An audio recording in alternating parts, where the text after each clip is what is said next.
hopefully it's dark, so hopefully you guys will be accepting and not yell at me, but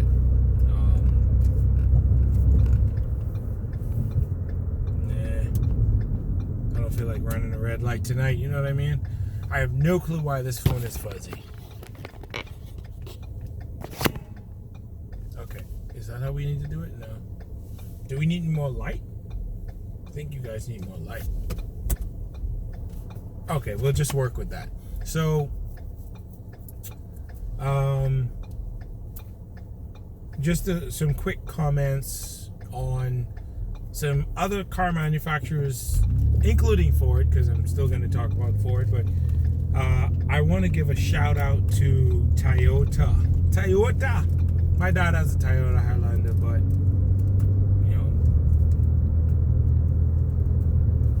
I still believe that Ford offers more tech for the thing called, getting more bang for your buck. I still think that Ford offers more tech. Even in the new Toyota Highlanders, the brand new ones, they're good, but for some reason I still feel that Ford just kicks it, man. But Toyota I don't want a Prius. Toyota Camry, the 2019 Toyota Camry, I think it was like a sporty model. I don't remember which trim level it was. OMG. I test drove it for like, a little over 30 minutes. Dude, I was blown away. The seats, they grabbed me. They felt comfortable. I wasn't sliding all over the place. I don't think it had cooled seats, but it did have heated seats. It worked just like my car. Trying to remember the setup of it. But overall, I felt pleased. I felt like if I had money just to dish out, the 2019 Toyota Camry would actually be one of the cars I would purchase just to have as a toy, because it was just a car that I felt Toyota brought their best game out, and they hit the ball right out of the park with that car. So Toyota, great job on your Camrys, man. Wow. The touchscreen was also responsive as well. The ride was smooth. It was quiet.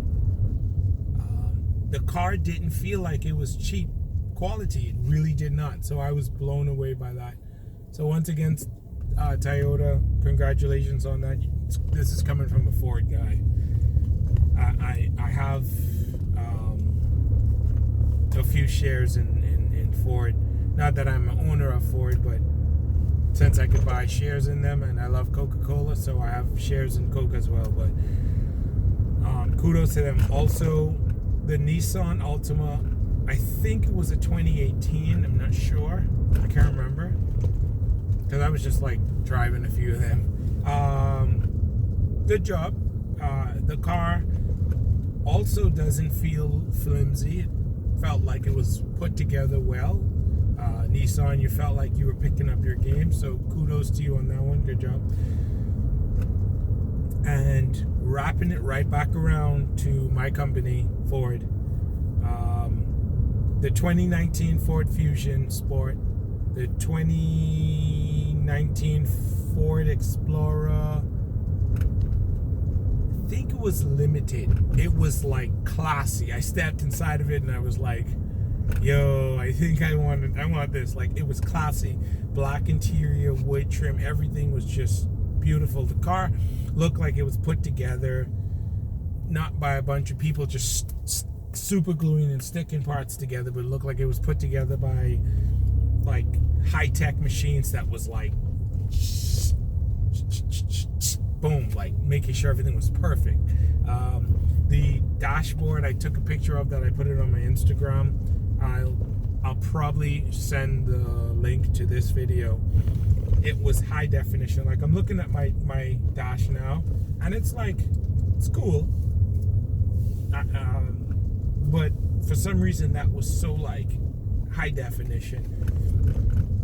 Sync 3 for the Ford 2015 and up. Great job for it on the Sync 3. I actually never had a legit time to play with it, but I did with these two vehicles. Actually three. I test drove a new 2018 Ford Taurus, or 2017. But anyway, it had Sync 3 in it, and great job for it on your Sync 3. The navigation was precise. I don't know if I would get it to do better now, but I'm gonna press navigation, and when I press it, I'll say pressed it.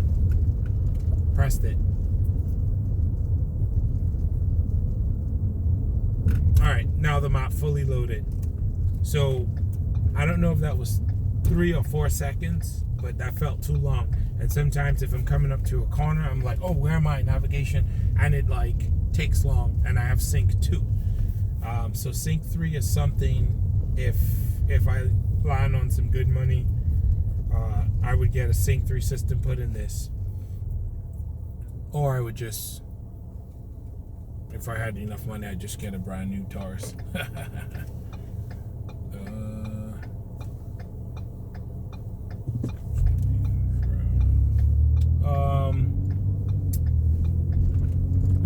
I played with some of the other features, like the Explorer had the intelligent all-wheel drive system. The Fusion, for some reason, seemed to have been more packed with features. Weirdly saying this, the side mirror had the blind spot monitoring.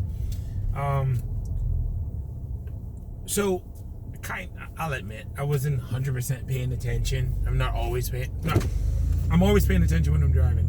No, for real, this one time I was driving on the far left lane, and this car literally decides to come to a complete stop and kind of turn to block the next lane so he can get onto I-95. I'm not fully paying attention, I guess. I didn't press the brakes. I'm cruising, not really hitting the gas, and all of a sudden the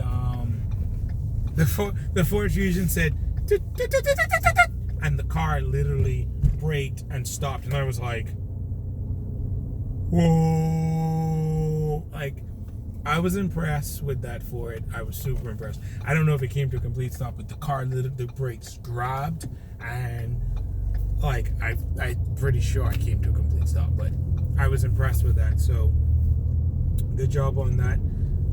The Fusion, like I said, it didn't feel small. It felt roomy. Now with the Taurus, it does still feel bigger. Like I still feel like I'm tossing around a big car. But the Fusion blew me away. There was a lot of plastic parts in the car. I'm hoping someday I could get to actually do a legit review for you guys from my point of view with these cars. But obviously I'm not Michael with Autovlog. If you want to see those videos like that, go check Autovlog's page out, Michael, on YouTube. And he does a lot of Ford vehicles as well. And the Explorer was good. The Ford F-250, it felt like it was together. I liked the handling on the freeway. It felt good. Overall, it was good. The F-250 didn't have the touchscreen, so it wasn't the high model, but they all came with reverse camera. They all had rear sensors. So good job Ford on that. But the highlight of this video is to give kudos to Toyota for killing it with the 2019 Toyota Camry. I really hope I get to do a full review on that, and I was tripping. They did great. So other than that, you guys have a wonderful night. Oh yeah, happy 4th of July to everyone. Let's take that time tomorrow to remember those that fought for this country, and those that risked their lives, and those who lost their lives. And I don't know however you want to do it, but I'd say take a few minutes out and just give respect to the people, even a moment of silence to those, and remember the families and keep them in your prayers as well, because that's a tough one to lose. You know, someone who went into the army to fight for a country that they loved, cared about, and in the act of fighting, whatever came their way, whatever happened, their life came to an end. So sometime tomorrow, even if you're at a family event grilling, say, hey everybody, let's come together and let's take 2 minutes of silence. I don't know, whatever you want to do, but you do that, because I'm gonna do my thing. So have a good night, and you guys will see me in another video.